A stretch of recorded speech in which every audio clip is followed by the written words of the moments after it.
Kabar ini, kabar terkabar. Saya punya mentor dalam pemerintahan, namanya Jokowi. Seseorang yang dicap pelongo, seseorang yang dicap tidak pintar, dengan badan yang sangat kurus. Beliau punya seragam Satgas dengan dipoto. Bapak Ibu,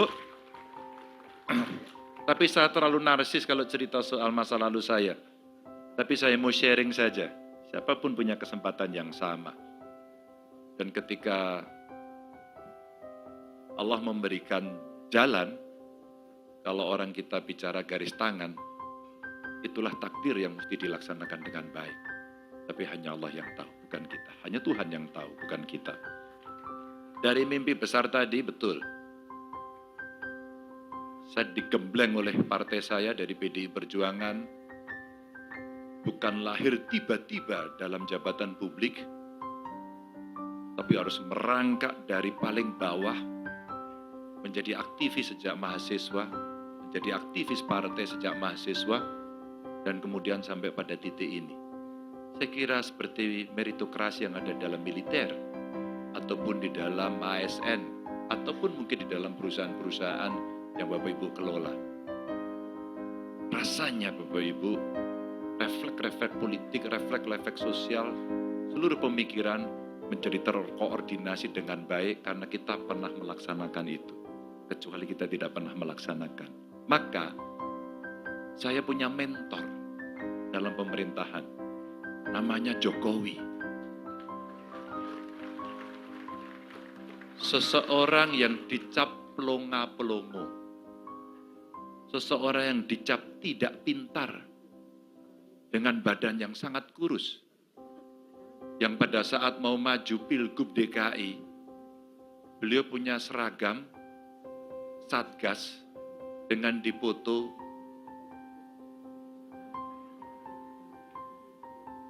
Dan saya diskusi dengan beliau, Pak, dari seluruh foto yang Bapak suka, ketika kampanye, ketika menjadi wali kota, hari itu gubernur, sampai Bapak jadi presiden, foto mana yang paling disuka? Saya paling suka foto saya pakai baju Satgas itu, katanya.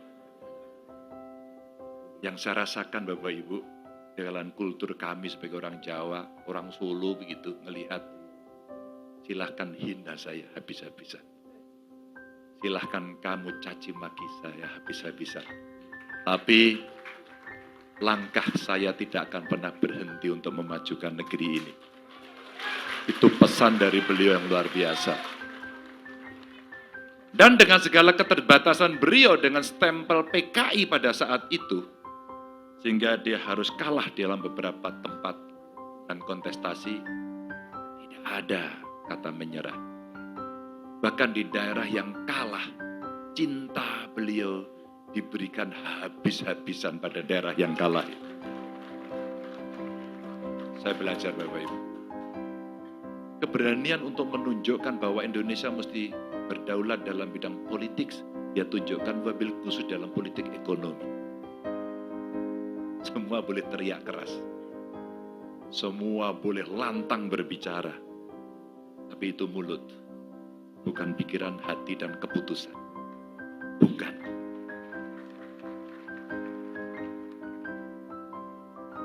Bung Karno jatuh. Didahului peristiwa 65. 66 terjadi pergeseran pergantian kekuasaan dengan Super Semar. 67 Undang-Undang Penanaman Modal Asing lahir. Kurang lebih 68, 69 Freeport berdiri. Dan tidak ada satupun di antara para pemimpin mampu untuk mengambil alih kecuali Jokowi. Seseorang yang tidak pernah berteriak. Seseorang yang sangat jarang menunjukkan aura wajah kemarahan. Jarang sekali. Tapi dia memutuskan dengan pikiran yang jernih, dengan muka tersenyum, tapi diambil secara keseluruhan. Bapak Ibu, itulah nyali sesungguhnya. Itulah nyali sesungguhnya. Bukan wajah garang dengan intonasi yang tinggi. Bukan sama sekali. Yang kedua, beliau punya mimpi besar. Bagaimana ekonomi kita mesti berdikari. Maka kalau tadi Bang Iskandar mempodcast saya dalam waktu yang pendek, saya ceritakan, Pak Jokowi sedang mewujudkan mimpi pendiri bangsa agar ekonomi kita betul-betul berdikari. Belum sempurna, ya tidak ada yang sempurna, tapi beliau lakukan. Ketika sensitivitas seorang pemimpin betul-betul ada dan selalu ada dalam gerak langkah, termasuk nadi, denyut, tarikan nafas yang ada, maka sebenarnya refleks-refleks politik dalam pengambilan keputusan menjadi begitu terasa lincah. Bapak Ibu lihat, bagaimana disrupsi terjadi di seluruh dunia, bagaimana geopolitik berubah, bagaimana kemudian negara menjadi multipolar, dan kemudian orientasi antar negara menjadi berbeda. Kecerdasan itu ditunjukkan betul-betul sebagai sebuah kecerdasan emosionalnya. Bagaimana seorang Jokowi yang dikatakan pelongo-pelongo, badannya kurus, tidak gagah itu, tiba-tiba datang ke Afghanistan yang masih berperang. Tiba-tiba datang ke Ukraine, datang ke Moskow yang masih berperang. Tiba-tiba kemudian beliau menyampaikan bahwa ya, nikel tidak akan saya ekspor. Ya, setelah itu boksit. Ya, setelah itu mineral yang lain, dan kemudian menjadi perlawanan dari seluruh Eropa. Dan dengan tegaknya beliau menyelesaikan tugas itu dengan baik-baik. Lagi-lagi, nyali tidak harus berteriak. Nyali bisa dengan bertindak. Tapi Bapak Ibu, kalaulah kemudian kita masih direcoki dengan urusan apa agamamu, apa golongan, apa sukumu, apa rasmu, maka mimpi besar di atas sana itu akan diaborsi oleh isu-isu ini. Yakin saya itu. Maka hormat saya Pak, hormat saya setinggi-tingginya.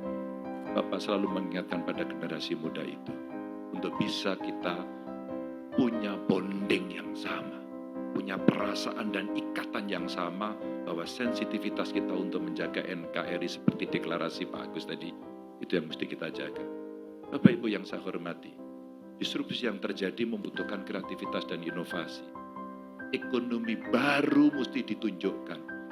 Tidak ada yang tahu eranya Pak Ben Sondah, eranya Pak Agus. Waktu itu, apa ada yang bermimpi anaknya mau dijadikan YouTuber? Tidak ada. Apa ada yang bermimpi anaknya bercita-cita jadi TikTokers? Tidak ada. Apa ada yang bercita-cita menjadi selebgram? Tidak ada. Tapi itulah dunia hari ini. Dunia digital yang membalik tiba-tiba semuanya, bahkan dalam demokrasi. Bahkan Pak Jokowi menunjukkan sebuah cara berpolitik baru.